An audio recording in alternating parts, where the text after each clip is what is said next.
अध्याय 14। पर्सी और सीरियस। अगली सुबह अपने कमरे में हैरी सबसे पहले जागा। एक पल के लिए तो वह पलंग के पर्दों के बीच से आती सूर्य की किरण में धूल के कणों को देखता रहा और इस बात पर खुश होता रहा कि आज शनिवार था। सत्र का पहला सप्ताह बहुत लंबा लगा था, जादू का इतिहास की बहुत लंबी क्लास की तरह। उनींदी खामोशी और सूर्य की किरण की हल्की रोशनी से उसने अंदाजा लगा लिया कि सूर्योदय उसी समय हुआ होगा। उसने पलंग के चारों तरफ लगे पर्दे खोले और उठकर कपड़े पहनने लगा। दूर चहचहाती चिड़ियों के अलावा उसे सिर्फ गरुड़द्वार के अपने सो रहे सहपाठियों की धीमी गहरी सांसों की आवाजें आ रही थीं। उसने धीरे से स्कूल बैग खोला, चर्मपत्र तथा कलम बाहर निकाले और कमरे से निकलकर हॉल की तरफ जाने लगा। अंगीठी की आग अब बुझ चुकी थी, लेकिन हैरी सीधे उसके पास रखी अपनी प्रिय कुर्सी की तरफ गया और आराम से बैठ गया। उसने कमरे में चारों तरफ नजर घुमाते हुए अपना चर्मपत्र खोला। हॉल में हर रात को आमतौर पर चर्मपत्रों के मुड़े तोड़े टुकड़े, पुराने गॉबस्टोन्स, खाली डिब्बे और चॉकलेटों के रैपर पड़े रहते थे। अब यह सारा कचरा साफ हो चुका था। हरमाइनी ने घरेलू जिन्नों के लिए जो हैट बनाए थे वे भी जा चुके थे। हैरी ने अस्पष्टता से सोचा कि अब तक कितने सारे घरेलू जिन्न चाहे अनचाहे आजाद हो गए होंगे। फिर उसने स्याही की बोतल खोली और उसमें कलम डुबाकर चर्मपत्र की चिकनी पीली सतह के 1 इंच ऊपर हवा में रखकर दिमाग पर जोर डालने लगा। लेकिन एक आध मिनट बाद उसने पाया कि वह खाली अंगीठी को ही एकटक देख रहा था और उसके दिमाग को शब्द नहीं सूझ रहे थे। अब उसे समझ में आया कि गर्मियों में रॉन और हरमाइनी के लिए उसे चिट्ठियां लिखना कितना मुश्किल रहा होगा। वह सीरियस को पिछले सप्ताह की हर बात कैसे बताए? वह उससे वे सारे सवाल कैसे पूछे जिन्हें पूछने के लिए वह उतावला था, ताकि अगर कोई चिट्ठी चुराने वाला ताक में बैठा हो तो उसे वह जानकारी न मिल जाए जो वह उसे नहीं देना चाहता था। वह कुछ समय तक स्थिर बैठा बैठा अंगीठी को ताकता रहा। फिर आखिरकार उसने फैसला करते हुए स्याही की बोतल में एक बार फिर कलम डुबाई और दृढ़ता से चर्मपत्र पर रख दी। प्रिय स्नफल्स, उम्मीद है तुम ठीक ठाक होगे। यहां पर पहला सप्ताह भयंकर गुजरा। मुझे सचमुच खुशी है कि यह सप्ताह खत्म हो गया। गुप्त कलाओं से रक्षा की हमारी नई टीचर आई हैं, जिनका नाम प्रोफेसर अम्ब्रिज है। वे तुम्हारी मम्मी जितनी ही अच्छी हैं। मैं यह चिट्ठी इसलिए लिख रहा हूं क्योंकि पिछली गर्मियों में मैंने तुम्हें जिस चीज के बारे में बताया था वह कल शाम को एक बार फिर हुई थी, जब मैं अम्ब्रिज के कमरे में उनकी दी हुई सजा काट रहा था। हम सभी हमारे सबसे बड़े दोस्त को याद कर रहे हैं। उम्मीद है कि वह जल्दी ही वापस आ जाएगा। मेहरबानी करके जल्दी जवाब देना। तुम्हारा हैरी। हैरी ने चिट्ठी को कई बार पढ़ा और इसे बाहरी व्यक्ति के नजरिए से देखने की कोशिश की। उसे लगा कि इस चिट्ठी को पढ़कर कोई नहीं समझ सकता कि वह क्या कहना चाहता है या किससे कह रहा है। उसे उम्मीद थी कि सीरियस हैग्रिड के बारे में किए गए इशारे को समझ जाएगा और उन्हें बता देगा कि वह कब तक लौट सकता है। हैरी हॉगवर्ट्स में ज्यादा पूछताछ करके लोगों का ध्यान इस तरफ नहीं खींचना चाहता था कि अगर हैग्रिड हॉगवर्ट्स में नहीं है तो फिर कहाँ है और क्या कर रहा है। चिट्ठी बहुत छोटी थी, लेकिन इसे लिखने में बहुत समय लग गया। चिट्ठी पूरी होने तक धूप रेंगती हुई आधे हॉल में आ चुकी थी। अब उसे ऊपर के कमरों से विद्यार्थियों की खटर पटर की आवाजें सुनाई दे रही थीं। चर्मपत्र को सावधानी से बंद करते हुए वह तस्वीर के छेद में से बाहर निकला और उल्लू घर की तरफ चल दिया। जब हैरी गलियारे में जा रहा था तो लगभग सिर कटा निक उसके ठीक सामने वाली दीवार में से निकला और बोला, अगर मैं तुम्हारी जगह होता तो उस रास्ते से नहीं जाता। गलियारे में पैरासेल्सस की मूर्ति के पास से जो भी पहला विद्यार्थी गुजरेगा, पीव्स उसके साथ बहुत बढ़िया मजाक करने की योजना बना रहा है। हैरी ने पूछा, कहीं वह पैरासेल्सस की मूर्ति उस व्यक्ति के सिर पर तो नहीं गिराना चाहता? मजेदार बात यह है कि सचमुच ऐसा ही है, लगभग सिरकटे निक ने बोरियत भरी आवाज में कहा। चतुराई पीव्स की विशेषता कभी नहीं रही। मैं खूनी नवाब को खोजने की कोशिश कर रहा हूं, वे ही पीव्स को रोक सकते हैं। मिलते हैं हैरी। हाँ, विदा, हैरी ने कहा और दाहिनी तरफ मुड़ने के बजाय बाईं तरफ मुड़ गया, जो उल्लू घर पहुंचने का थोड़ा लंबा लेकिन ज्यादा सुरक्षित रास्ता था। खिड़कियों के पास से गुजरते समय उसका मनोबल बढ़ गया, क्योंकि उसे बाहर चमकता हुआ नीला आसमान दिख रहा था। दोपहर में वह क्विडिच खेलने वाला था। आखिरकार वह क्विडिच पिच पर लौट सकेगा। तभी कोई चीज उसके टखनों को छूती हुई निकल गई। उसने नीचे देखा। वहां चौकीदार फिल्च की कंकाल जैसी भूरी बिल्ली मिसेस नॉरिस थी, जो उसके पास से जा रही थी। उदास विल्फ्रेड की मूर्ति के पीछे ओझल होने से पहले मिसेस नॉरिस ने हैरी को एक पल के लिए अपनी लैंप जैसी पीली आंखों से घूर कर देखा। मैं कोई गलत काम नहीं कर रहा हूं, हैरी ने चिल्लाकर कहा। मिसेस नॉरिस की आंखों से यह साफ नजर आ रहा था कि वह अपने मालिक को खबर देने जा रही है, लेकिन हैरी इसका कारण नहीं समझ पाया। शनिवार की सुबह उल्लू घर में जाना गुनाह तो नहीं था। सूरज अब आसमान में ऊपर पहुंच चुका था और जब हैरी उल्लू घर में दाखिल हुआ तो बिना कांच की खिड़कियों के कारण उसकी आंखें चौंधिया गईं। धूप की मोटी मोटी किरणें गोलाकार कमरे में फैल रही थीं, जिसमें सैकड़ों उल्लू पट्टियों पर बैठे हुए थे और सुबह के उजाले में बेचैन हो रहे थे। कुछ तो स्पष्ट रूप से उसी समय शिकार से लौटे थे। जब हैरी ने छोटे जानवरों की हड्डियों के पार पैर रखा तो भूसे के ढके हुए फर्श ने थोड़ी आवाज की। उसने हेडविग को देखने के लिए अपनी गर्दन घुमाई। हेडविग मेहराबदार छत के बिल्कुल पास बैठी थी। हैरी बोला, अच्छा तो तुम वहां हो, नीचे आ जाओ, मैं एक चिट्ठी भेजना चाहता हूं। धीमी आवाज निकालकर उसने अपने बड़े सफेद पंख फैलाए और सीधे उसके कंधे पर आकर बैठ गई। इस पर बाहर स्नफल्स लिखा है, उसने हेडविग की चोंच में चिट्ठी फंसाते हुए कहा और बिना सोचे समझे फुसफुसाकर यह भी बोल दिया, लेकिन यह सीरियस के लिए है, ठीक है? हेडविग ने एक बार फिर अपनी भूरी पीली आंखें झपकाईं, जिसका हैरी ने यह मतलब निकाल लिया कि वह समझ गई थी। तुम्हारी यात्रा सुरक्षित रहे, हैरी ने उसे खिड़की तक ले जाते हुए कहा। एक पल के लिए उसके हाथ पर दबाव डालने के बाद हेडविग उजले और चौंधियाते आसमान में उड़ गई। हैरी उसे तब तक देखता रहा जब तक कि वह धूल के काले कण की तरह नहीं दिखने लगी और ओझल नहीं हो गई। फिर उसने अपनी निगाह हैग्रिड के केबिन की तरफ घुमाई, जो इस खिड़की से साफ दिख रहा था।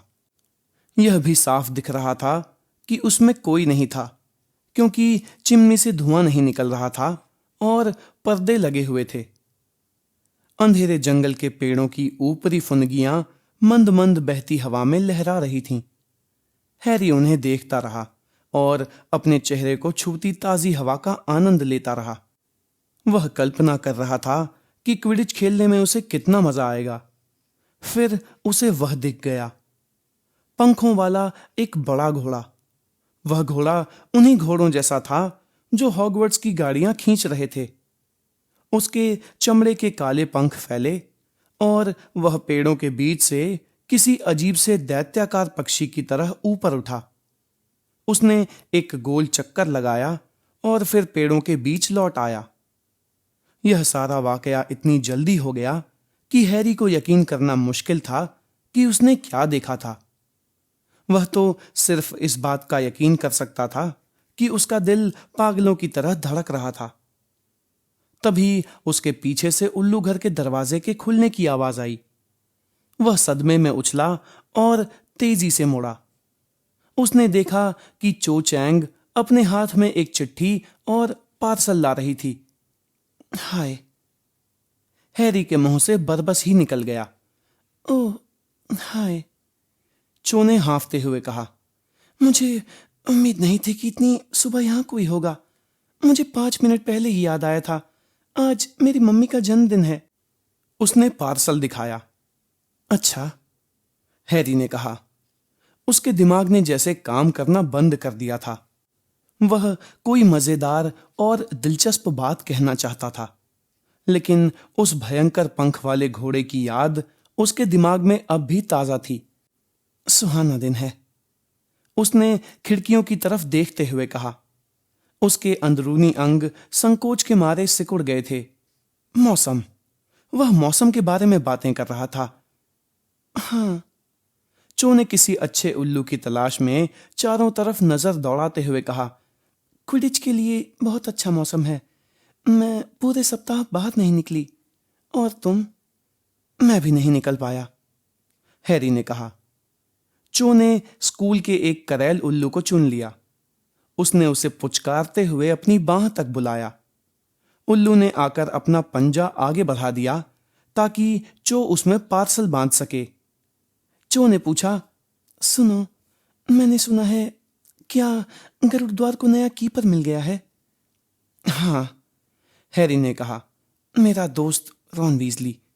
क्या तुम उसे जानती हो? टॉर्नेडोज से नफरत करने वाला। चो ने थोड़े ठंडे लहजे में कहा। क्या वह अच्छा है? हाँ, हैरी ने कहा। लगता तो है, हालांकि मैंने उसका ट्रायल नहीं देखा। मैं उस समय सजा काट रहा था। चो ने ऊपर देखा। पार्सल अभी उल्लू के पंजों में आधा ही बंध पाया था। वह अंबरीज औरत बुरी है, चो ने धीमी आवाज में कहा। उसने तुम्हें सिर्फ इसलिए सजा दे दी क्योंकि तुमने यह सच्चाई बताई थी कि वह कैसे मरा था। यह बात पूरे स्कूल में फैल गई और सबको पता चल गई। तुम सचमुच बहादुर हो जो तुमने इस तरह उस औरत का सामना किया। हैरी के अंदरूनी अंग बहुत तेजी से फूलने लगे। उसे महसूस हुआ जैसे वह हवा में उड़ने लगा हो और उल्लुओं की बीट से भरे फर्श से कुछ इंच ऊपर तैरने लगा हो। अब उड़ने वाले मूर्खतापूर्ण घोड़े की किसे परवाह थी? चो उसे सचमुच बहादुर मानती है। एक पल के लिए उसने सोचा कि वह चो के पार्सल को उल्लू के पंजे में बांधने के बहाने उसे अपने हाथ का घाव दिखा दे, लेकिन जिस पल यह रोमांचक विचार उसके दिमाग में आया, उल्लू घर का दरवाजा दोबारा खुल गया। चौकीदार फिल्च कमरे में घुरघुराता हुआ आया। उसके धंसे हुए गालों पर नसें दिख रही थीं और उन पर बैंगनी धब्बे भी थे। उसके जबड़े हिल रहे थे और उसके पतले भूरे बाल बिखरे हुए थे। ऐसा लग रहा था कि वह भाग कर यहां आया था। मिसेस नॉरिस फिल्च के पीछे थी और ऊपर बैठे उल्लुओं को देखकर भूखे अंदाज में म्याऊं म्याऊं कर रही थी। ऊपर पंख फड़फड़ाने की बेचैन आवाज आई और एक बड़े भूरे उल्लू ने अपनी चोंच खतरनाक अंदाज में कुटकुटाई। आहा! फिल्च ने हैरी की तरफ एक कदम बढ़ाते हुए कहा और उसके गाल गुस्से से कांपने लगे। मुझे खुफिया खबर मिली है कि तुम गोबर बमों का एक बहुत बड़ा ऑर्डर भेजने वाले हो।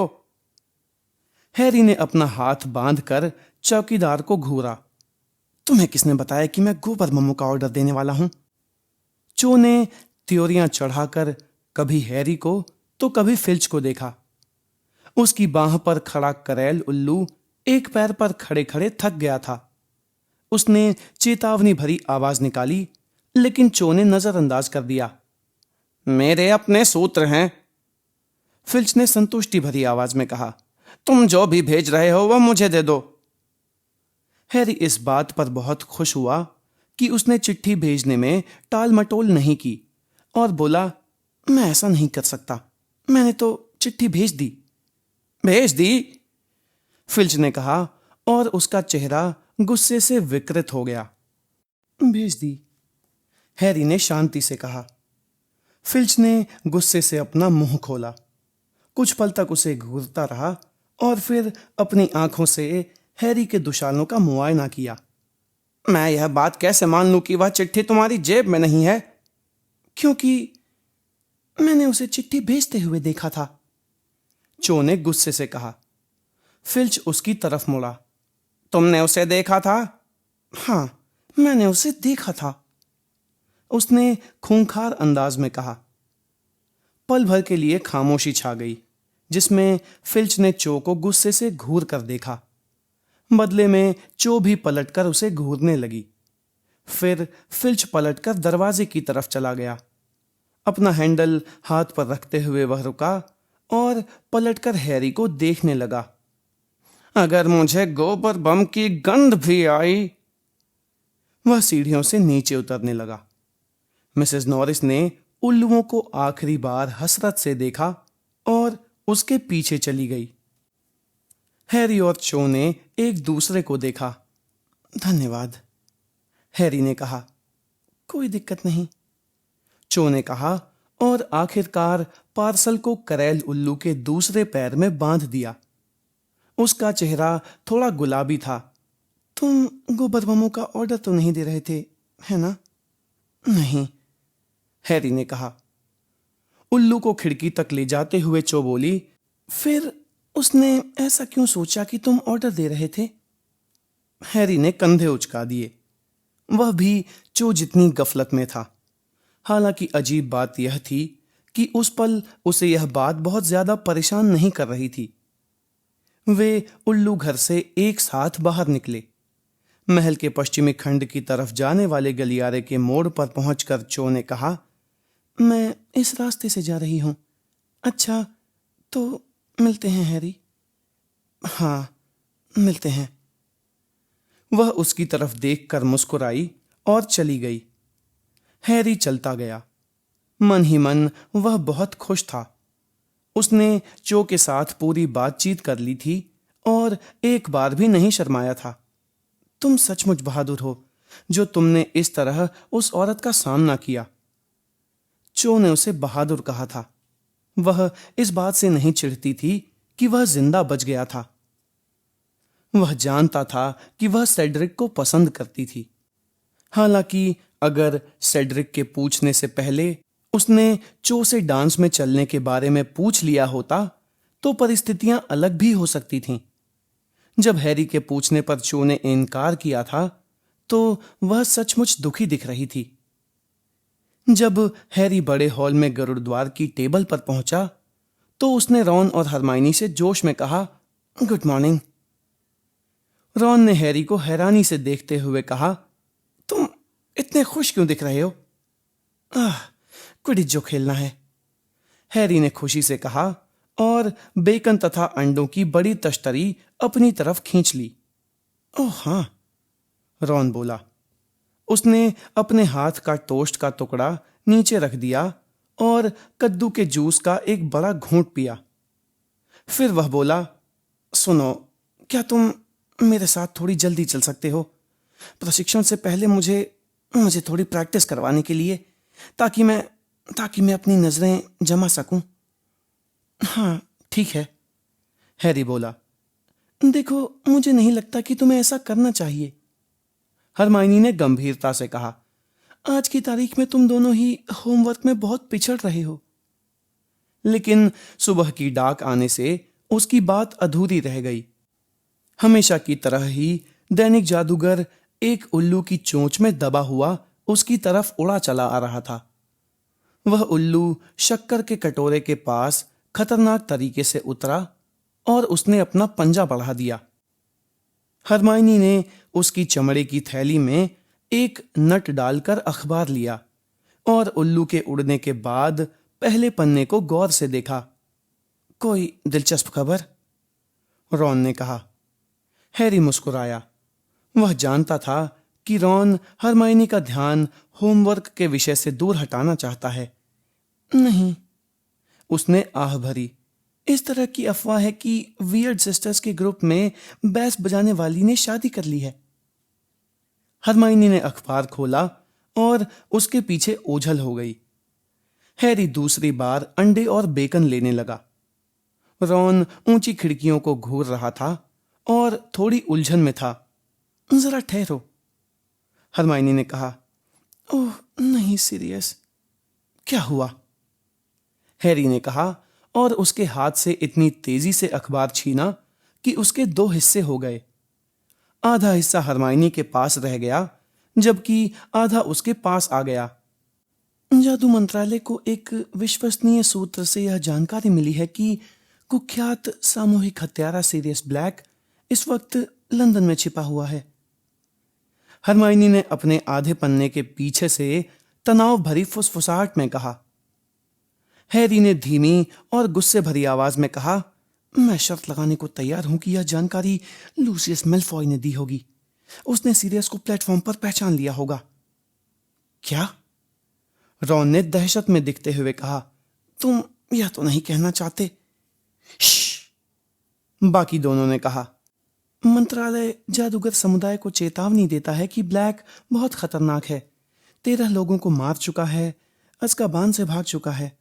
वही पुरानी बकवास, हरमाइनी ने कहा और अखबार के अपने आधे हिस्से को नीचे रख दिया। फिर उसने हैरी और रॉन की तरफ डर कर देखा तथा फुसफुसाकर बोली, इसका यह नतीजा होगा कि वह दोबारा उस मकान से बाहर नहीं निकल पाएगा। डंबलडोर ने उसे बाहर निकलने से मना किया था। हैरी ने उदासी से दैनिक जादूगर के उस आधे पन्ने की तरफ देखा जो उसने फाड़ा था। ज्यादातर पेज पर मैडम मेल्किन की दुशालों की दुकान का विज्ञापन था जहां सेल लगी हुई थी। देखो, उसने अखबार को फैलाते हुए कहा ताकि हरमाइनी और रॉन भी उसे देख सकें। इस तरफ देखो। रॉन ने कहा, मुझे जितने दुशाले चाहिए उतने मेरे पास हैं। नहीं, हैरी ने कहा, देखो इस छोटी सी खबर को। रॉन और हरमाइनी उसे पढ़ने के लिए थोड़े करीब आ गए। यह खबर मुश्किल से 1 इंच लंबी थी और सबसे नीचे एक कॉलम में लगी थी। इसकी हेडलाइन थी, मंत्रालय में घुसपैठ। लेबनम गार्डन्स क्लैपहैम के मकान नंबर 2 में रहने वाले 38 वर्षीय स्टर्गिस पॉडमोर पर 31 अगस्त को जादू मंत्रालय में घुसपैठ और डकैती की कोशिश के आरोप में जादूगर न्याय सभा में मुकदमा चलाया गया। पॉडमोर को जादू मंत्रालय के प्रहरी जादूगर एरिक मंच ने गिरफ्तार किया था।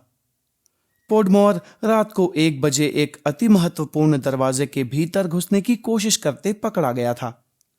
पॉडमोर ने अपने बचाव में कुछ भी कहने से इनकार कर दिया। दोनों आरोपों के लिए उसे सजा सुनाई गई है और उसे 6 महीने तक अज़्काबान में कैद रहना होगा। स्टर्गिस पॉडमोर, रॉन ने धीरे से कहा। यह वही आदमी है जिसे देखकर लगता है कि उसके सिर पर घास की छत हो, है ना? वह तो समूह। रॉन, हरमाइनी ने चारों तरफ आतंकित निगाह डालते हुए कहा। 6 महीने अज़्काबान में। हैरी सदमे में फुसफुसाया, सिर्फ एक दरवाजे के भीतर घुसने की कोशिश के लिए। हरमाइनी ने कहा, मूर्खों जैसी बातें मत करो। यह सिर्फ दरवाजे के भीतर घुसने की कोशिश नहीं थी। आखिर वह जादू मंत्रालय में रात को 1 बजे कर क्या रहा था? 1 मिनट ठहरो, हैरी ने धीरे से कहा। स्टर्गिस तो हमें स्टेशन तक छोड़ने आने वाला था, याद है? बाकी दोनों ने उसकी तरफ देखा। हाँ, उसे तो किंग्स क्रॉस तक पहुंचते समय हमारी पहरेदारी करनी थी, याद है? और मोडी उसके ना आने पर बहुत नाराज हुए थे। शायद वह इसीलिए नहीं आया था, है ना? हरमाइनी बोली, शायद उन्हें उसके पकड़े जाने का अंदेशा नहीं होगा। यह झूठा आरोप भी तो हो सकता है, रॉन ने रोमांचित होकर कहा। नहीं, सुनो, उसने आगे कहा और अपनी आवाज नाटकीय ढंग से नीची कर ली क्योंकि हरमाइनी के चेहरे पर चेतावनी का भाव आ गया था। मंत्रालय को शक है कि वह डंबलडोर का आदमी है, इसलिए मुझे नहीं पता, उन्होंने उसे मंत्रालय में घुसने का प्रलोभन दिया होगा। यह भी तो हो सकता है कि वह दरवाजे के भीतर घुसने की कोशिश नहीं कर रहा हो सकता है उन्होंने उसे फंसाने के लिए झूठ मूठ का आरोप लगा दिया हो। थोड़ी देर खामोशी छाई रही। हैरी और हरमाइनी रॉन के सुझाव के बारे में सोचते रहे। हैरी को यह दूर की कौड़ी लगी। दूसरी तरफ हरमाइनी इससे काफी प्रभावित दिखी। अगर ऐसा हुआ है तो मुझे जरा भी हैरानी नहीं होगी। हरमाइनी ने अपने आधे अखबार को सोचते हुए तय किया। जब हैरी ने छुरी कांटा रखा तो वह किसी देवा स्वप्न से बाहर निकलती दिखी। ठीक है, मैं सोचती हूं कि अब हमें खुद खाद जुटाने वाली झाड़ियों पर स्प्राउट का दिया निबंध लिख लेना चाहिए। अगर किस्मत अच्छी रही तो हम लंच से पहले मैगोनेगल के निर्जीव आह्वान मंत्र को भी कर सकते हैं। हैरी को यह सोच सोचकर ग्लानि हो रही थी कि ऊपर की मंजिल पर होमवर्क का कितना बड़ा ढेर उसका इंतजार कर रहा था। लेकिन आसमान साफ और नीला था और वह एक सप्ताह से अपनी फायर बोल्ट पर नहीं बैठा था। मेरा मतलब है हम होमवर्क आज रात को भी तो कर सकते हैं, रॉन ने कहा जब वह और हैरी झाड़ुओं को कंधे पर रखकर ढलवा लॉन से नीचे उतर रहे थे और क्विडिच पिच की तरफ बढ़ने लगे। हालांकि हरमाइनी की गंभीर चेतावनी उनके कानों में गूंज रही थी कि वे अपने सभी OWL में फेल हो जाएंगे। और हमारे पास कल का दिन भी तो है। वह पढ़ाई को लेकर बहुत चिंतित हो जाती है, उसके साथ यही दिक्कत है। एक पल के लिए खामोशी छा गई। फिर उसने थोड़े चिंतित स्वर में कहा, कहीं ऐसा तो नहीं कि अब वह हमें अपने नोट्स नहीं उतारने देगी? हाँ, मुझे ऐसा ही लगता है, हैरी ने कहा। लेकिन यह महत्वपूर्ण भी तो है। अगर हम क्विडिश टीम में बने रहना चाहते हैं तो हमें प्रैक्टिस भी तो करनी पड़ेगी। हाँ, यह सही बात है, रॉन ने उत्साह भरी आवाज में कहा। और हमारे पास पढ़ाई करने के लिए अभी बहुत समय है। क्विडिच पिच की ओर जाते समय हैरी ने अपनी दाहिनी तरफ देखा। अंधेरे जंगल के पेड़ लहरा रहे थे। उनके बीच से कोई चीज नहीं उड़ी। आसमान खाली था, लेकिन कुछ दूरी पर उल्लू घर की मीनार के चारों तरफ उल्लू मंडरा रहे थे। उसके पास चिंता करने के लिए काफी कुछ था। उड़ने वाला घोड़ा उसे कोई नुकसान नहीं पहुंचा रहा था, इसलिए उसने उसे अपने दिमाग से बाहर निकाल दिया। उन्होंने चेंजिंग रूम की अलमारी से गेंदें निकालीं और तैयारी में जुट गए। रॉन 3 ऊंचे गोल पोस्ट्स की रक्षा करने लगा। हैरी धावक के रूप में खेलने लगा और तूफान को रॉन के पार निकालने की कोशिश करने लगा। हैरी ने सोचा कि रॉन वास्तव में बढ़िया कीपर था। उसने हैरी की 3/4 कोशिशों को गोल तक पहुंचने से रोक लिया और समय के साथ उसका खेल सुधरता गया। 2 घंटे बाद वे लंच के लिए महल वापस लौटे। लंच के दौरान हरमाइनी ने उनके सामने यह साफ कर दिया कि उसके हिसाब से वे बहुत गैर जिम्मेदार थे। बहरहाल इससे विचलित हुए बिना वे दोनों लंच के बाद असली प्रशिक्षण सत्र के लिए क्विडिच पिच पर लौटे। जब वे चेंजिंग रूम में दाखिल हुए तो एंजेलिना को छोड़कर टीम के सभी साथी पहले से ही वहां पर मौजूद थे। सब ठीक है ना रॉन? जॉर्ज ने उसकी तरफ आंख मारते हुए पूछा। हाँ, रॉन ने कहा, जो पिच तक जाते समय बहुत चुप सा हो गया। हम सबको अपना हुनर दिखाने के लिए तैयार हो, प्रीफेक्ट बेटे। फ्रेड ने क्विडिच दुशालों की गर्दन के बीच से बिखरे हुए बाल निकालते हुए कहा। उसके चेहरे पर शरारत भरी मुस्कान तैर रही थी। चुप रहो, रॉन ने कहा। उसका चेहरा पत्थर की तरह सख्त था जब उसने पहली बार अपनी टीम के दुशाले पहने। वे उसे अच्छी तरह से आ गए। हालांकि वे ओलिवर वुड के थे, जिसके कंधे उससे ज्यादा चौड़े थे। सभी खिलाड़ी आ गए, ठीक है? एंजेलिना ने कप्तान के ऑफिस से आते हुए कहा। वह पहले ही कपड़े बदल चुकी थी। अब शुरू करते हैं। एलिसिया और फ्रेड, तुम दोनों गेंदों वाला बक्सा लेकर बाहर आ जाओ। ओह, कुछ बिना बुलाए दर्शक हमारी प्रैक्टिस देखने आए हैं, लेकिन तुम उन पर ध्यान मत देना, ठीक है? उसकी सामान्य आवाज में ऐसा पुट था जिससे हैरी को अंदाजा लग गया कि वे बिन बुलाए दर्शक कौन हो सकते हैं। हैरी का अंदाजा सही था। जब वे चेंजिंग रूम से निकलकर पिच की चमचमाती धूप में पहुंचे तो नागशक्ति की क्विडिश टीम ने सीटियां बजाकर और ताने मारकर उनका स्वागत किया। नागशक्ति के लोग खाली दर्शक दीर्घा में आधी दूरी पर बैठे थे और उनकी आवाजें स्टेडियम में चारों तरफ गूंज रही थीं। वीजली किस पर सवारी कर रहा है? मैल्फॉय ने व्यंग्यात्मक आवाज में कहा। ऐसा लगता है जैसे किसी पुराने लट्ठे पर उड़ने वाला जादू कर दिया गया हो। क्रैब, गॉयल और पेंसी पार्किंसन ठहाके लगाने लगे। रॉन अपनी झाड़ू पर सवार हुआ और उसने जमीन पर लात मारी। हैरी भी उसके पीछे पीछे उड़ने लगा। उसने देखा कि रॉन के कान पीछे से लाल होने लगे थे।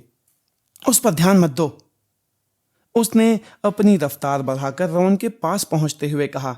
देखते हैं उनके साथ होने वाले मैच के बाद कौन हंसता है। मैं ऐसा ही नजरिया चाहती हूं हैरी, एंजेलिना ने प्रशंसा करते हुए कहा। वह अपनी बाह में तूफान दबाकर उनके चारों तरफ मंडरा रही थी और हवा में उड़ती टीम के ठीक सामने आकर धीमी हो गई। ठीक है, अब हम लोग वार्म अप करने के लिए कुछ पास देते हैं। पूरी टीम। सुनो जॉनसन, यह कौन सी हेयर स्टाइल है? नीचे से पेंसी पार्किंसन चीखी। कोई इस तरह क्यों दिखना चाहेगा जैसे उसके सिर से कीड़े बाहर निकल रहे हों? एंजेलिना ने अपने चेहरे से बालों की लंबी लट हटाई और शांति से आगे बोली। तो फिर बिखर जाओ और शुरू कर दो। हैरी बाकी टीम के पीछे रहकर पिच के दूर वाले सिरे पर पहुंच गया। रॉन विपरीत गोल की तरफ चल दिया। एंजेलिना ने एक हाथ में तूफान उठाया और कसकर फ्रेड की तरफ फेंका। फ्रेड ने तूफान जॉर्ज की तरफ बढ़ा दिया, जिसने हैरी को पास दिया, जिसने रॉन को पास दिया, जिसने गेंद गिरा दी।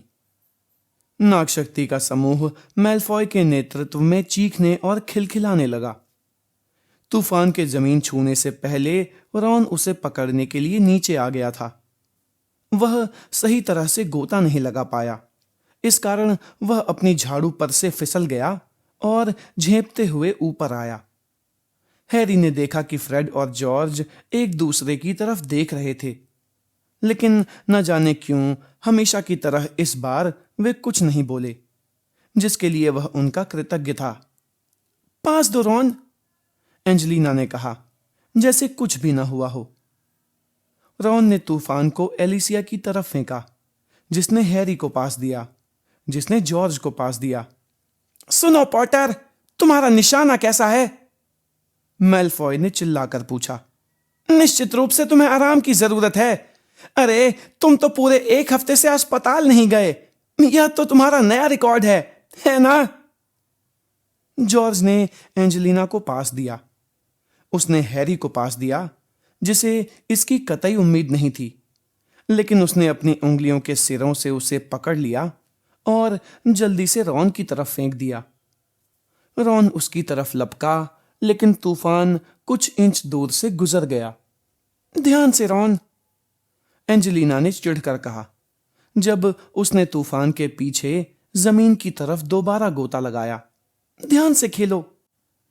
जब रॉन दोबारा उड़ने की ऊंचाई पर आया तो यह कहना मुश्किल था कि रॉन का चेहरा ज्यादा लाल था या तूफान। मैल्फॉय और नागशक्ति की टीम के बाकी सदस्य हंसी के ठहाके लगा रहे थे। तीसरी कोशिश में रॉन ने तूफान को पकड़ लिया। शायद राहत के एहसास के कारण उसने इतने जोश से पास दिया कि यह केटी के खुले हुए हाथों के बीच से निकला और उसके चेहरे पर जोर से पड़ा। माफ करना, रॉन कराहा और यह देखने के लिए आगे आया कि उसकी वजह से कितना नुकसान हुआ था। अपनी जगह पर जाओ, वह ठीक है, एंजेलिना गरजी। लेकिन इतनी जोर से गेंद क्यों फेंकी? याद रखो, तुम अपनी टीम की साथी को पास दे रहे हो, उसे झाड़ू से गिराने की कोशिश नहीं कर रहे हो। ठीक है, हमारे पास इस काम के लिए पहलवान हैं। केटी की नाक से खून बहने लगा था। बहुत नीचे नागशक्ति के लोग अपने पैर पटक पटक कर ताने मार रहे थे। फ्रेड और जॉर्ज केटी के पास पहुंच गए। यह ले लो। फ्रेड ने अपनी जेब से एक छोटी और बैंगनी चीज निकालते हुए कहा, इससे जरा सी देर में सब ठीक हो जाएगा। ठीक है, एंजेलिना ने कहा। फ्रेड, जॉर्ज, जाओ और अपने मुद्गर तथा पहलवान संभालो। रॉन, अपने गोल पोस्ट पर पहुंचो। हैरी, मेरे इशारे करने पर तुम सुनहरी गेंद को छोड़ देना। जाहिर है हम रॉन के गोल पर निशाना साधेंगे। हैरी सुनहरी गेंद लाने के लिए जुड़वा भाइयों के पीछे उड़ने लगा। रॉन ने तो सब गुड़गों पर कर दिया है ना? जॉर्ज बुदबुदाया जब वे तीनों जमीन पर उस बक्से के पास उतरे जिसमें गेंदें रखी थीं। उन्होंने पहलवान और सुनहरी गेंद निकालने के लिए बक्सा खोला। हैरी ने कहा, वह बस घबरा रहा है। जब मैं सुबह उसके साथ प्रैक्टिस कर रहा था तब तो वह अच्छा खेल रहा था। फ्रेड ने उदासी से कहा, काश वही उसका सर्वश्रेष्ठ प्रदर्शन न हो। वे हवा में उड़ने लगे। एंजेलिना की सीटी बजते ही हैरी ने सुनहरी गेंद छोड़ दी और फ्रेड तथा जॉर्ज ने पहलवान को उड़ने दिया। उसके बाद हैरी ने इस तरफ बहुत कम ध्यान दिया कि बाकी साथी क्या कर रहे हैं। उसका काम उस फड़फड़ाती हुई छोटी सी सुनहरी गेंद को पकड़ना था जिससे खोजी की टीम को 150 पॉइंट मिल जाते थे। लेकिन ऐसा करने के लिए बहुत तेज गति और कुशलता की जरूरत होती थी। उसने अपनी गति बढ़ाई और धावकों के बीच से होता हुआ उड़ने लगा। उसके चेहरे पर शरद ऋतु की गर्म हवा थपेड़े मार रही थी और नागशक्ति के विद्यार्थियों की दूर से आती चीखें उसे अर्थहीन लग रही थीं। लेकिन बहुत जल्दी ही सीटी बजने से वह एक बार फिर रुक गया। रुको रुको रुको, एंजेलिना चीखी। रॉन, तुम अपना बीच वाला गोल पोस्ट ठीक से नहीं ढक रहे हो। हैरी ने मुड़कर रॉन को देखा। वह बाएं रिंग के सामने मंडरा रहा था और उसने बाकी के दोनों रिंग खुले छोड़ दिए थे। ओह, माफ करना। धावकों को देखते समय तुम जगह बदल लेते हो, एंजेलिना ने कहा। या तो तुम बीच में ही खड़े रहो जब तक कि तुम्हें गोल बचाने के लिए न हिलना पड़े, या फिर रिंग्स के चारों तरफ चक्कर लगाओ। तुम चाहे जो करो, लेकिन बिना किसी कारण यूं एक तरफ मत मंडराओ। तुम्हारी सरकत की वजह से पिछले 3 गोल हुए हैं। माफ करना, रॉन ने एक बार फिर कहा। उसका लाल चेहरा नीले आसमान में किसी मशाल की तरह चमक रहा था। और केटी, क्या तुम अपनी नाक से खून निकलना बंद नहीं कर सकती? यह पहले से ज्यादा बहने लगा है, केटी ने भर्राई आवाज में कहा और अपनी बांह से नाक दबाकर खून बंद करने की कोशिश की। हैरी ने पलटकर फ्रेड की तरफ देखा, जो चिंतित दिख रहा था और अपनी जेबों को टटोल रहा था। उसने देखा कि फ्रेड ने कोई बैंगनी चीज निकाली। उसे एक पल के लिए गौर से देखा, फिर दहशत में केटी की तरफ देखा। अच्छा, तो दोबारा कोशिश करते हैं, एंजेलिना ने कहा। वह नागशक्ति वालों को नजरअंदाज कर रही थी, जो अब एक गाना गाने लगे थे। गरुड़द्वार वाले हारेंगे, गरुड़द्वार वाले हारेंगे। लेकिन वह अपनी झाड़ू पर थोड़ी तन जरूर गई थी। इस बार वे मुश्किल से 3 मिनट ही खेले होंगे कि तभी एंजेलिना की सीटी फिर सुनाई दी। हैरी ने उसी समय सुनहरी गेंद को विपरीत गोल पोस्ट के पास चक्कर लगाते देखा था, इसलिए सीटी की आवाज सुनकर वह झल्ला गया। अब क्या हुआ? उसने बेचैनी से एलिसिया से पूछा, जो सबसे करीब थी। केटी, एलिसिया ने कहा। हैरी ने मुड़कर देखा कि एंजेलिना, फ्रेड और जॉर्ज पूरी तेजी से केटी की तरफ उड़ रहे थे। हैरी और एलिसिया भी उसकी तरफ उड़ने लगे। यह स्पष्ट था कि एंजेलिना ने सही समय पर खेल रोक दिया था। केटी का चेहरा चौक की तरह सफेद पड़ गया था और खून से लथपथ था। एंजेलिना ने कहा, उसे अस्पताल ले जाना चाहिए। हम उसे ले जाते हैं, फ्रेड ने कहा। हो सकता है उसने गलती से नासिका रक्त प्रवाह टॉफी निगल ली हो। एक धावक और 2 रक्षकों के बिना प्रैक्टिस करने का कोई मतलब नहीं है, एंजेलिना ने उदासी से कहा, जब फ्रेड और जॉर्ज केटी को सहारा देते हुए महल की तरफ उड़ने लगे। चलो, हम चलकर कपड़े बदल लेते हैं। उनके चेंजिंग रूम में लौटते समय नागशक्ति वाले अपना गाना गाते रहे। जब आधे घंटे बाद हैरी और रॉन गरुड़द्वार के हॉल की तस्वीर के छेद से अंदर घुसे तो हरमाइनी ने थोड़े ठंडेपन से पूछा, प्रैक्टिस कैसी रही? यह हैरी ने कहना शुरू ही किया, बहुत बुरी थी। रॉन ने खोखली आवाज में कहा और हरमाइनी के पास वाली कुर्सी में धंस गया। हरमाइनी ने रॉन की तरफ देखा और उसका ठंडापन पिघलने लगा। कोई बात नहीं, यह तुम्हारा पहला मौका था, उसने तसल्ली देते हुए कहा। इसमें समय लगता है। रॉन ने कटुता से पूछा, कौन कह रहा है कि मैं बहुत बुरा खेला? कोई नहीं, हरमाइनी ने हैरानी से कहा। मैंने तो सोचा था। तुमने सोचा कि मेरा खेल बुरा ही होगा? नहीं, जाहिर है मैंने ऐसा नहीं सोचा। देखो, तुमने कहा था कि प्रैक्टिस बहुत बुरी थी, इसलिए मैंने सोचा। मैं अब होमवर्क करने जा रहा हूं, रॉन ने गुस्से से कहा।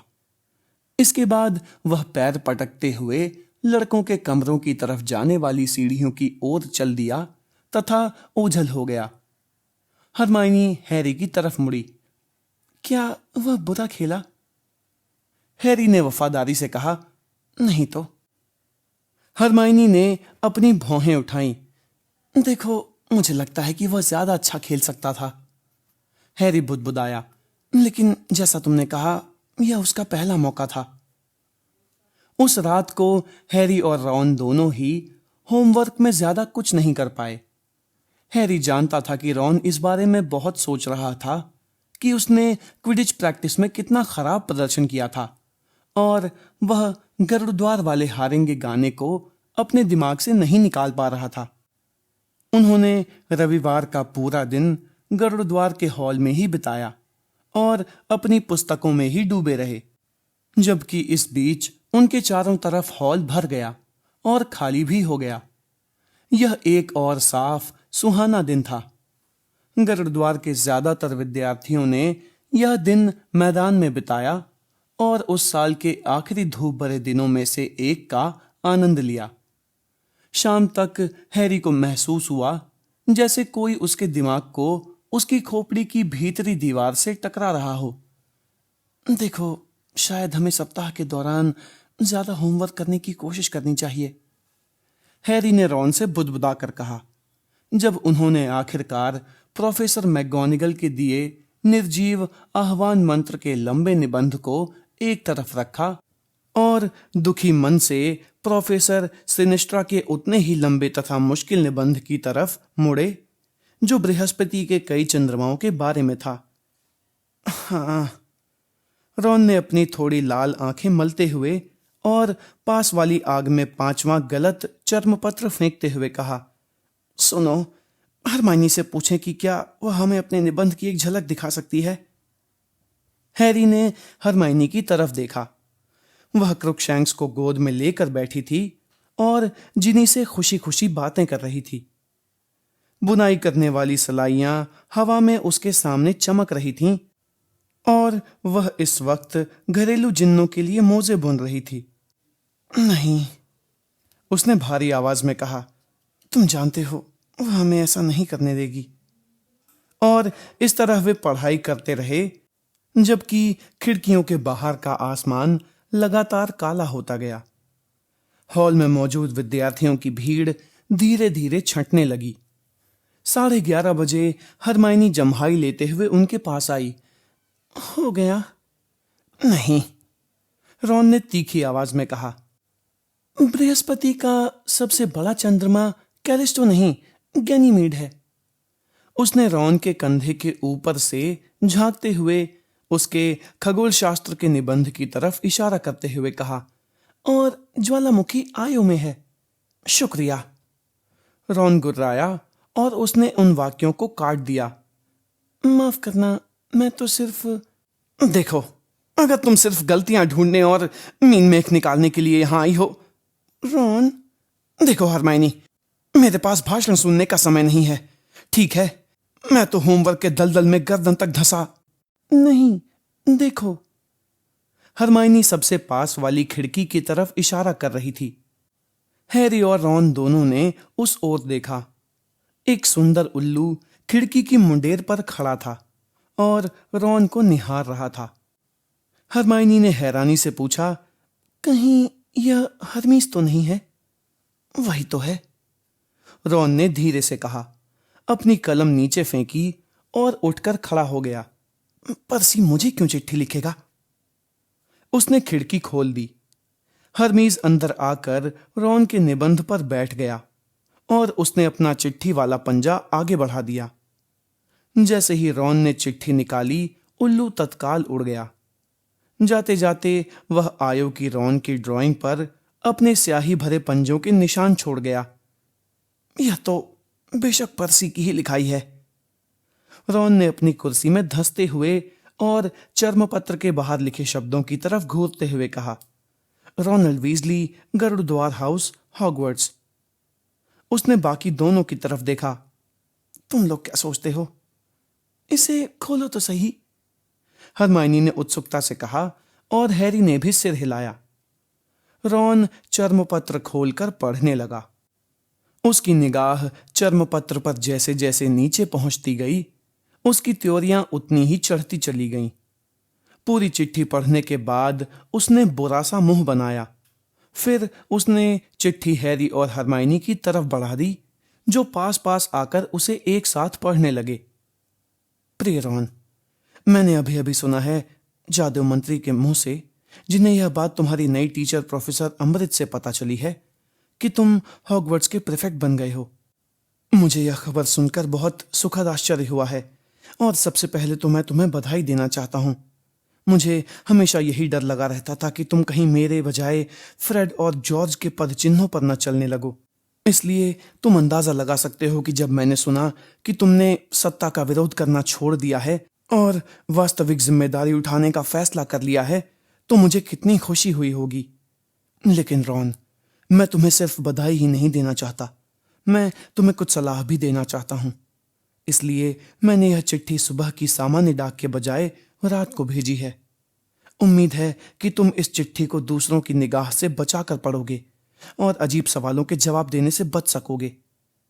जब मंत्री जी मुझे तुम्हारे प्रीफेक्ट बनने के बारे में बता रहे थे, तो उनके मुंह से एक बात फिसल गई, जिससे मुझे पता चला कि तुम अब भी हैरी पॉटर के साथ बहुत ज्यादा रह रहे हो।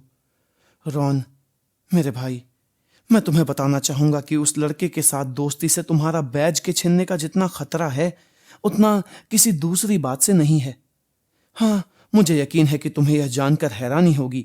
बेशक तुम कहोगे कि पॉटर हमेशा डंबलडोर का प्रिय विद्यार्थी रहा है, लेकिन मैं तुम्हें यह बताना चाहता हूं कि डंबलडोर अब हॉगवर्ट्स में ज्यादा समय तक सत्ता में नहीं रह पाएंगे और सचमुच महत्वपूर्ण लोग पॉटर के व्यवहार के बारे में बहुत अलग और शायद ज्यादा सही दृष्टिकोण रखते हैं।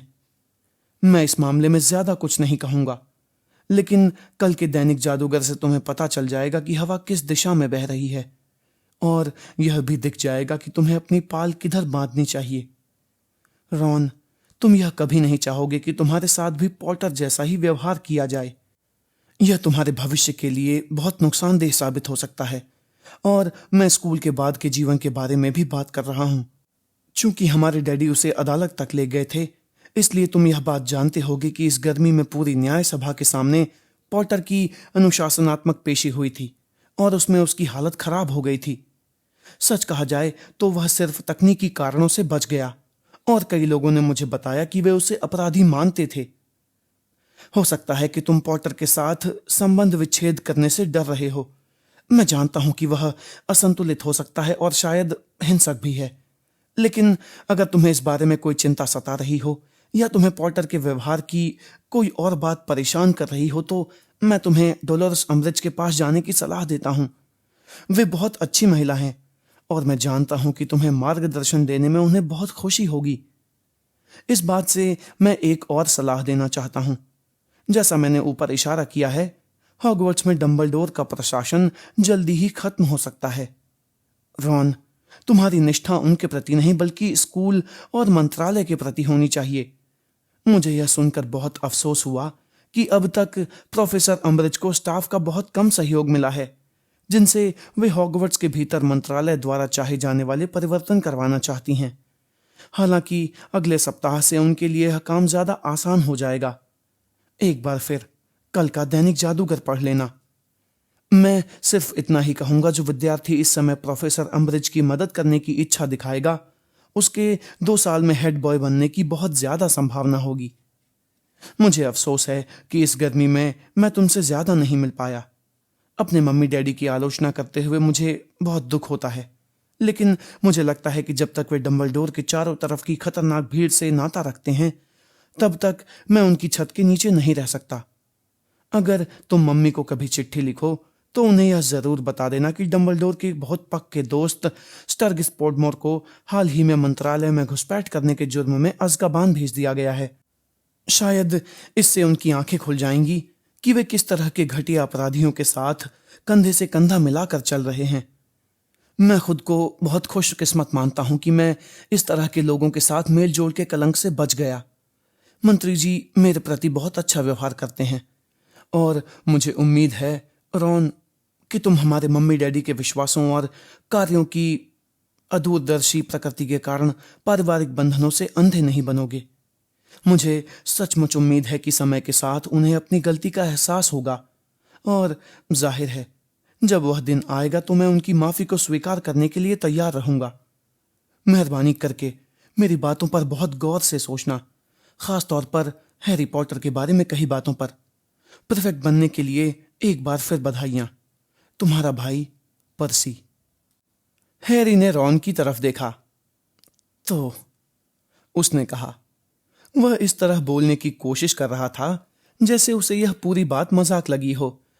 अगर तुम और यह क्या है? उसने पर्सी की चिट्ठी को एक बार फिर देखा। ओह हाँ, मेरे साथ संबंध विच्छेद करना चाहो तो मैं कसम खाता हूं कि मैं हिंसक नहीं होऊंगा। चिट्ठी देना, रॉन ने अपना हाथ बढ़ाते हुए कहा। वह रॉन ने कहा और पर्सी की चिट्ठी के 2 टुकड़े कर दिए। दुनिया का। उसने चिट्ठी के 4 टुकड़े कर दिए। सबसे बड़ा। उसने चिट्ठी के 8 टुकड़े कर दिए। मूर्ख है। उसने उन टुकड़ों को आग में फेंक दिया। चलो, हमें यह निबंध सुबह होने से पहले पूरा करना है, उसने हैरी से तेजी से कहा और प्रोफेसर सिनिस्ट्रा के निबंध को दोबारा अपनी तरफ खींच लिया।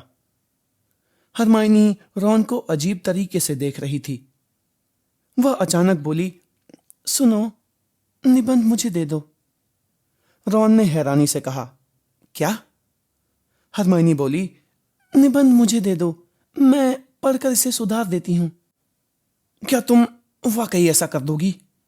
हरमाइनी, तुमने तो हमारी जान बचा दी। रॉन ने कहा, मैं क्या कह सकता हूं? तुम कह सकते हो कि हम यह वादा करते हैं कि हम अब कभी अपने होमवर्क को दोबारा इतनी देर तक अधूरा नहीं छोड़ेंगे, उसने कहा और उनके निबंधों को लेने के लिए अपने दोनों हाथ आगे बढ़ा दिए। लेकिन वह थोड़ी खुश दिख रही थी। बहुत बहुत धन्यवाद हरमाइनी, हैरी ने धीरे से कहा और अपना निबंध देकर आंखें मलता हुआ कुर्सी में धंस गया। आधी रात से ज्यादा समय हो चुका था। उन तीनों और क्रुकशैंक्स को छोड़कर हॉल में कोई नहीं था। सिर्फ हरमाइनी की कलम की आवाज आ रही थी, जो उनके निबंधों में यहां वहां काट छांट कर रही थी। टेबल पर फैले संदर्भ ग्रंथों के पन्नों की आवाज भी आ रही थी, जिनमें वह तथ्यों की जांच कर रही थी। हैरी बुरी तरह थका हुआ था। उसके पेट में एक अजीब सा खोखला एहसास था, जिसका थकान से कोई लेना देना नहीं था, लेकिन उस चिट्ठी से था जो अब आग के बीच में काली पड़ चुकी थी। वह जानता था कि हॉगवर्ट्स के भीतर रहने वाले लोग उसे अजीब, यहां तक कि पागल भी समझते थे। वह जानता था कि दैनिक जादूगर महीनों से उसके बारे में अप्रत्यक्ष ताने मार रहा है, लेकिन पर्सी की चिट्ठी में ऐसा कुछ था जिससे वह विचलित हो गया। पर्सी रॉन को उससे दोस्ती तोड़ने और अम्बरिज से उसकी चुगली करने की सलाह दे रहा था। इस बात से तो उसकी स्थिति की हकीकत उसके सामने आ गई, जो और किसी बात से नहीं आई थी। वह पर्सी को 4 साल से जानता था। गर्मी की छुट्टियों में उनके घर में रह चुका था, क्विडिच वर्ल्ड कप में उसके साथ एक तंबू में सो चुका था। पिछले साल जादूगरी के त्रिकोणीय टूर्नामेंट के दूसरे काम में उससे पूरे नंबर पा चुका था। इसके बावजूद पर्सी उसे असंतुलित और शायद हिंसक मानता था। अपने गॉडफादर के प्रति सहानुभूति के सैलाब के साथ हैरी ने सोचा कि सीरियस शायद इकलौता व्यक्ति होगा जो यह समझ सकता था कि उसे इस पल कैसा महसूस हो रहा होगा, क्योंकि सीरियस का हाल भी वैसा ही था। जादूगर समुदाय का लगभग हर व्यक्ति सीरियस को खतरनाक खूनी और वोल्डेमॉर्ट का बड़ा समर्थक मानता था, तथा सीरियस इस एहसास के साथ 14 साल से जी रहा था। हैरी ने पलकें झपकाईं। उसे अभी अभी आग में ऐसा कुछ दिखा था जो वहां नहीं हो सकता था। यह उसे एक पल के लिए दिखा और तत्काल ओझल हो गया। नहीं, यह नहीं हो सकता। यह उसका वहम होगा, क्योंकि वह सीरियस के बारे में सोच रहा था। अच्छा, अब इसे लिख लो, हरमाइनी ने रॉन को उसका निबंध देते हुए कहा और खुद का लिखा चर्मपत्र भी दिया। फिर निष्कर्ष लिख लेना जो मैंने तुम्हारे लिए लिख लिया है। हरमाइनी, तुम सचमुच दुनिया की सबसे अच्छी लड़की हो, रॉन ने धीरे से कहा। अगर मैंने दोबारा कभी तुम्हारे साथ बदतमीजी की तो मैं समझ जाऊंगी कि तुम सामान्य हो गए हो, हरमाइनी ने कहा। हैरी, तुम्हारा निबंध अच्छा है, सिर्फ उसके आखिर में एक गलती है। मुझे लगता है कि तुमने प्रोफेसर सिनिस्ट्रा की बात गलत सुन ली होगी।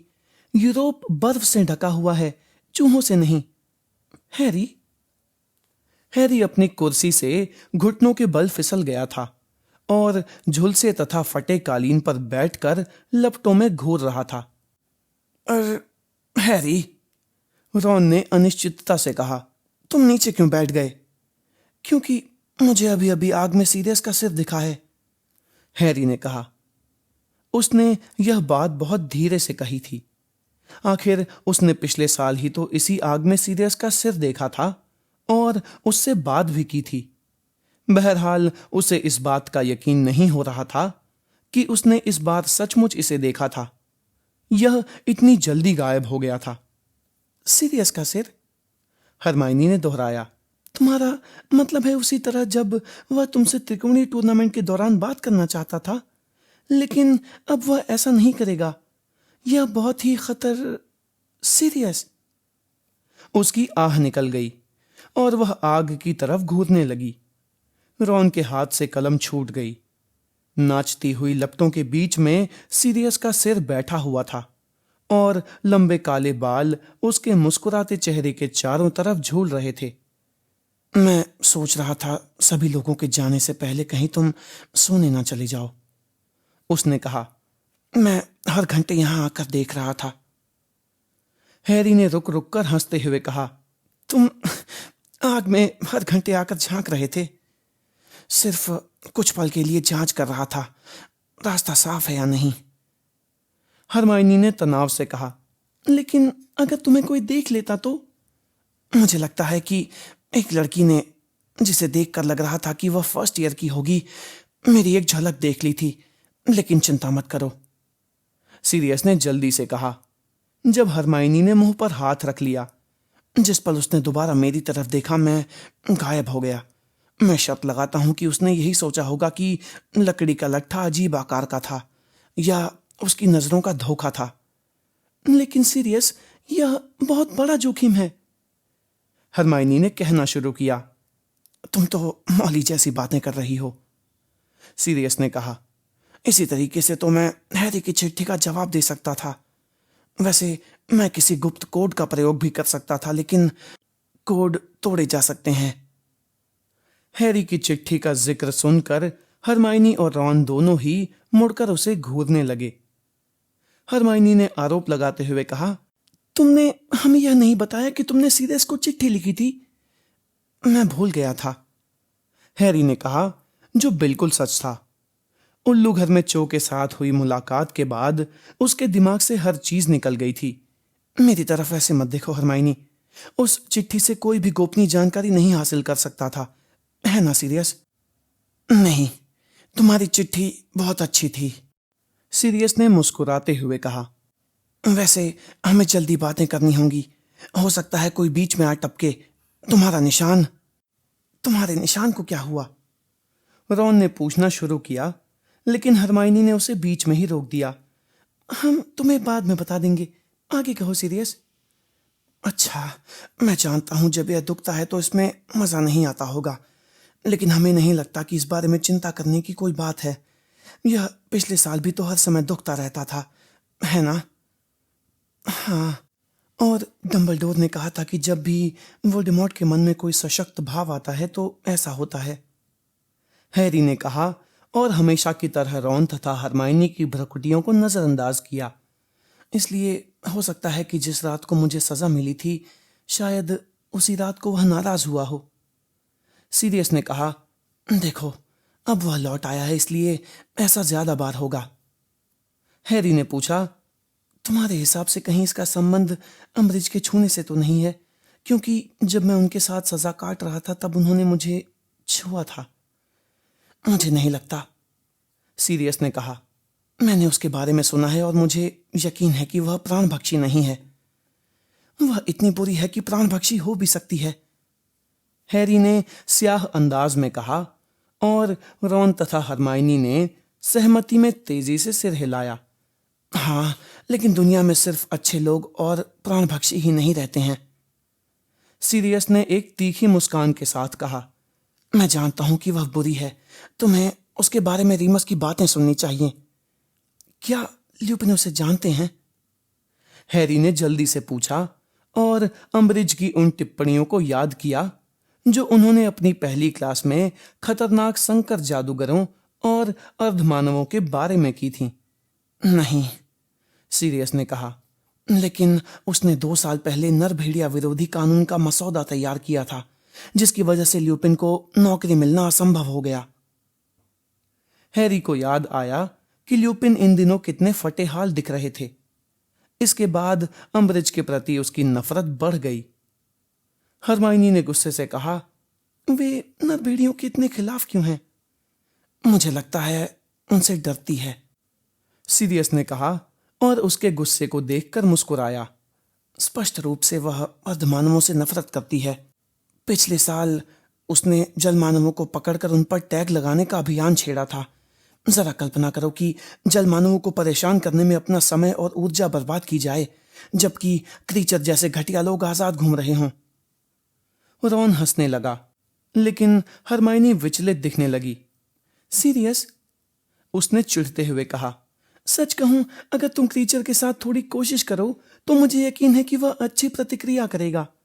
आखिर अब उसके परिवार के तुम ही तो सदस्य बचे हो, और प्रोफेसर डंबलडोर ने कहा था। अम्बरिज की क्लासें कैसी रहीं? सीरियस ने बीच में बोलते हुए पूछा, क्या वह तुम लोगों को अर्धमानवों को मारने का प्रशिक्षण दे रही है? नहीं, हैरी ने कहा, और हरमाइनी के चेहरे के आहत भाव को नजरअंदाज कर दिया, जो क्रीचर की बात के कटने पर आ गया था। वे हमें जादू का इस्तेमाल ही नहीं करने दे रही हैं। रॉन बोला, हमें तो बस मूर्खतापूर्ण पुस्तक को पढ़ना पड़ता है। सीरियस ने कहा, यह समझ में आता है। हमें मंत्रालय से अंदरूनी सूचना मिली है कि फज तुम्हें युद्ध कला का प्रशिक्षण नहीं लेने देना चाहता है। युद्ध कला का प्रशिक्षण? हैरी ने अविश्वास से दोहराया। उन्हें क्या लगता है हम यहाँ क्या कर रहे हैं? जादूगरों की कोई सेना बना रहे हैं? उसके हिसाब से तुम लोग यही कर रहे हो, सीरियस ने कहा। या उसे डर है कि डंबलडोर यही कर रहे हैं, अपनी निजी सेना बना रहे हैं ताकि वे जादू मंत्रालय पर कब्जा कर सकें। इस बात से खामोशी छा गई। फिर रॉन बोला, मैंने आज तक इतनी ज्यादा मूर्खतापूर्ण बात नहीं सुनी। यह तो लूना लवगुड की बातों से भी ज्यादा मूर्खतापूर्ण है, हरमाइनी ने आवेश में कहा। तो हमें गुप्त कलाओं से रक्षा करना सीखने से इसलिए रोका जा रहा है क्योंकि फज को यह डर है कि हम मंत्रालय के खिलाफ मंत्रों का प्रयोग करेंगे। हाँ, सीरियस बोला। फज को लगता है कि डंबलडोर शक्ति हथियाने के लिए कोई भी तरीका आजमाने से नहीं चूकेंगे। वह डंबलडोर के बारे में दिनों दिन दहशत में आता जा रहा है। मुझे तो लगता है कि कुछ समय बाद वह डंबलडोर को किसी झूठे आरोप में गिरफ्तार करवा देगा। इससे हैरी को पर्सी की चिट्ठी याद आ गई। क्या तुम्हें पता है कि कल के दैनिक जादूगर में डंबलडोर के बारे में क्या कोई खबर छपने वाली है?